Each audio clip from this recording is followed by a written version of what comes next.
Welcome to my restaurant. What is a piece of kitchen equipment you couldn't live without? I will say the molcajete. So the molcajete is a type of mortar and it's made with volcanic rocks, so I can ground their spices. Sometimes I do like sauces. It's very connected to Mexican traditional culture, you know. And actually I have like one from my grandma. And she passed it down to my mom, and my mom gave it to me. If a new chef comes to you and they're asking for advice and what kitchen equipment they should use, what will you tell them? A good knife, like a really good chef knife, and that saved your life. Not your fingers though. No, not your fingers, no. What is your post-shift drink of choice? Sometimes a good margarita always is good, you know, or a glass of wine, but I generally just drink tons of water. I mean, you need it with a fire. Yeah, So yeah, hot. you feel the fire, no? It's really the hot. heat, yeah. What is your essential kitchen fashion item? I think this one for sure, like this chef jacket. What is the most expensive meal you've made? Depends on like the produce we use. Sometimes we use lobster, more expensive produce, but yeah, it's probably 150 pounds to 100 per person. Ooh, wow. Not a student meal then. No.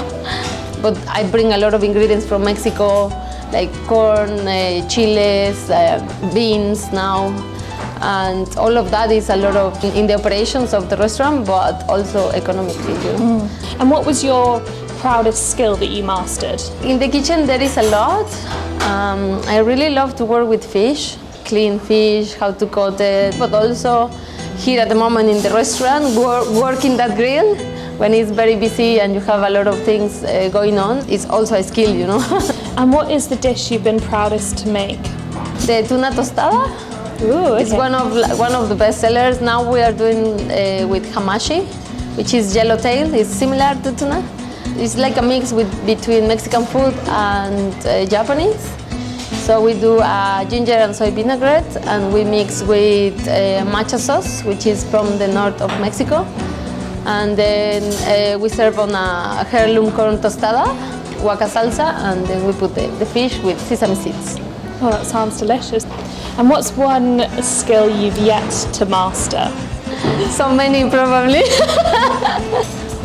The most difficult part is managing people, probably, like human connections and probably communication, you know, is the most tough part always in restaurants.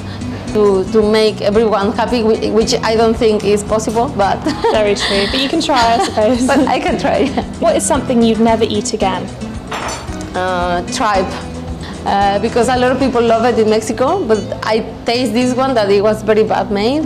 It was very cold, like you could feel all the grease in your mouth, and it was not pleasant at all. Oh no. So yeah, I don't think I will eat that again.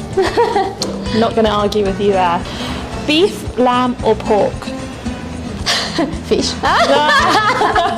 And in your opinion, what is the worst food trend? Fast food. Oh, go on. Well, I think it's just not healthy at all, you know, like it doesn't really feed you. Even it can get you sick, you know. I feel like that's why I stick to traditional Mexican food, because I feel it's also very nutritious for people in general. If you could work in any kitchen in the world, where would it be? Yeah, probably in a cuisine that I've never been, like Japanese or like, you know. That's very open-minded of you. I guess you could learn a lot of different things. Yeah, I mean, I think in the kitchen you will never learn enough, you know, like it's so much culture, so much gastronomy, you know, like it's infinite, I think. Yeah, for and sure. evolving also, so.